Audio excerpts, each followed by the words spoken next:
Hey guys, one of the important things to remember when you're playing chess is that you need to move these pawns forward. Why? Not only because they control the center, but also because they allow your bishops to come out, which in turn will allow your rooks to come out, of course, after you develop your knights and castle. And all your pieces kind of develop naturally. You can put them on good squares. Everything just flows nicely.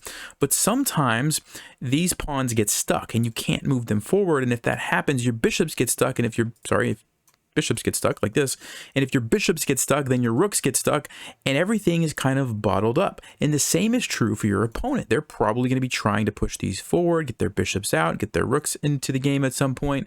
And if you see an opportunity during the game to prevent that from happening, it's usually going to be a very strong move. I've talked about this before on the channel. Blockading your opponent's pawns can be a really good thing. And I'm going to show you a concrete example from a game that I just recently played. I think you're going to learn a lot. Let's go ahead and take a look.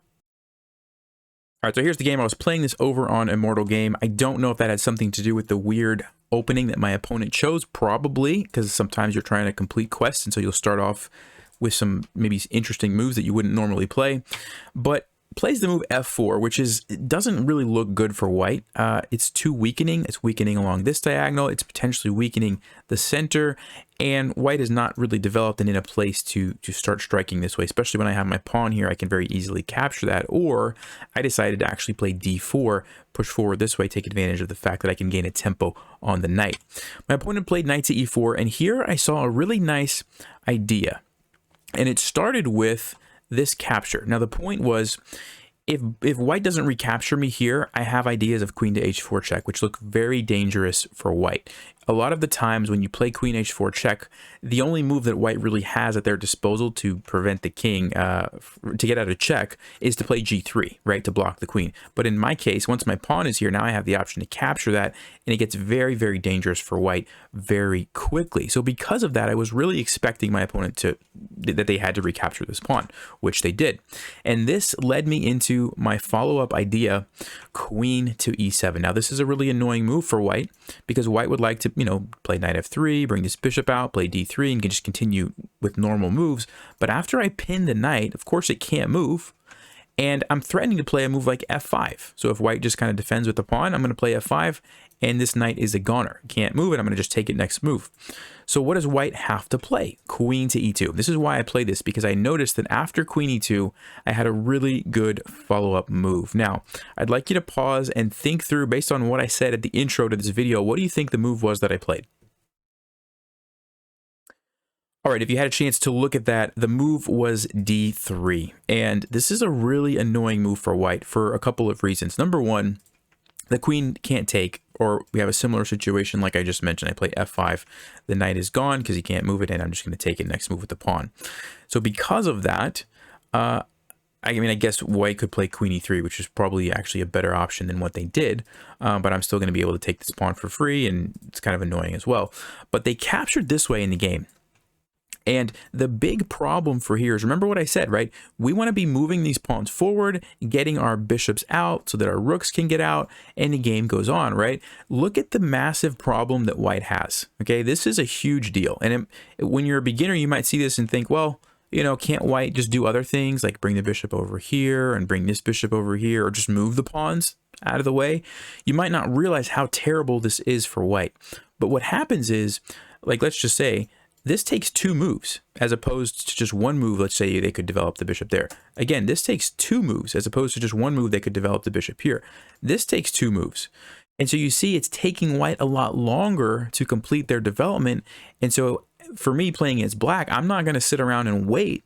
I'm going to take advantage of that, right? So this is the start of a very big problem for white, okay? So I played knight to c6, a very logical move because I don't want to allow the pawn to move forward and start to free up the position. Also, I need to develop my pieces anyway, and now I'm threatening to go to d4, attack the queen, potentially come in here for a fork, and at some point I would like to castle, get my rook on this open file, attack these double isolated pawns. It just makes like a lot of sense, right? Knight c6. Opponent plays knight to f3. I played bishop to g4. They were kind of preventing my knight to d4, and I'm renewing the threat again to play knight to d4 because now I have this pin on the knight over here. Right, so knight to d4 is a real threat. And now my opponent played a kind of a tricky move, knight e to g5.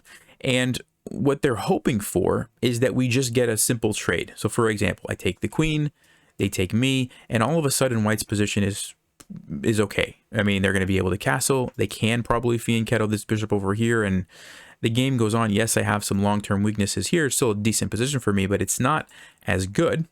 And the same kind of thing here. If I, take the knight, they're just going to take back, and same thing, just a big trade doesn't really help me.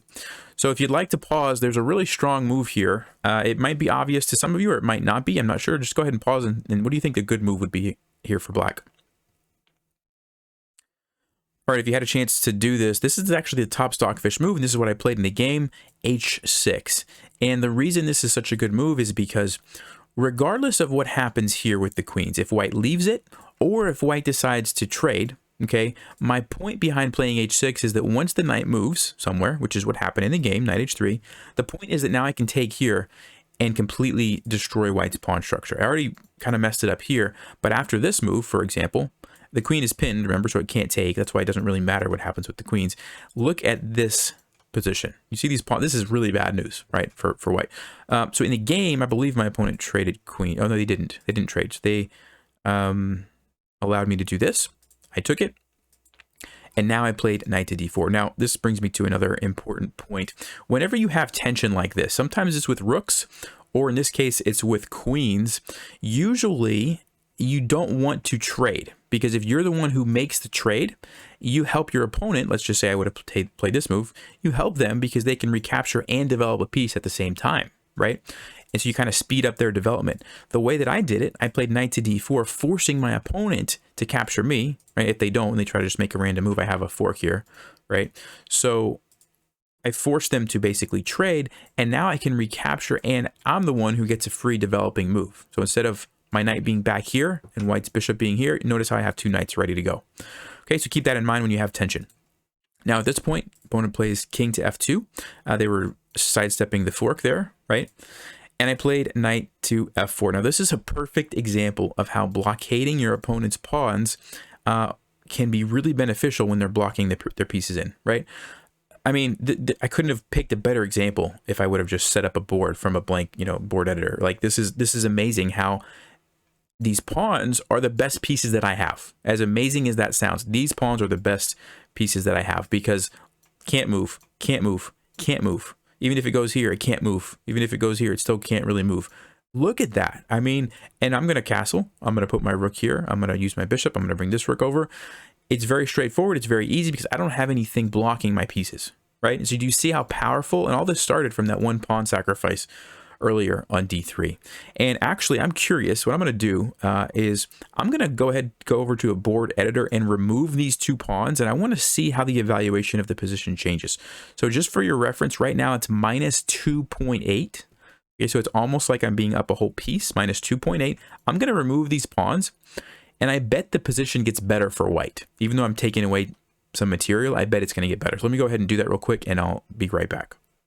All right, guys, so I'm back here, and I took away those two pawns, which should, in theory, I'm taking away 2 points of material from white, and yet the evaluation is about the same. It's minus 3.33, so it's actually better for black than I realized, but very close to the minus 2.8 before, right? Like, it didn't go up by 2 points for me, because now white's position actually has some moves. They can actually move their bishops and use their rooks, and so it wasn't as big of a change as I thought it was going to be. All right, let's go back to the game. So here we go. This is the position. I just brought my knight in. White is completely blocked up. And I challenge you, can you find a decent move for white in this position? Probably not, right? I mean, what are you going to do? You can hardly move any pieces. You've got two rook moves. You could move your knight back here. Or you could move, your bishop here or here, or a king move. Like, that's literally all the moves that white has. So you can see how powerful this is, right? So bishop to g2, I castled, very natural move. Now my rook's getting ready to go. b3, my opponent's trying to get that in the game. Bishop c5, all my pieces are developed. I have a very, annoying discovered check. I can take this and win a rook. I can go here and win a rook. I can probably go somewhere else depending on what the king does. So king to f1 gets out of the discovered check.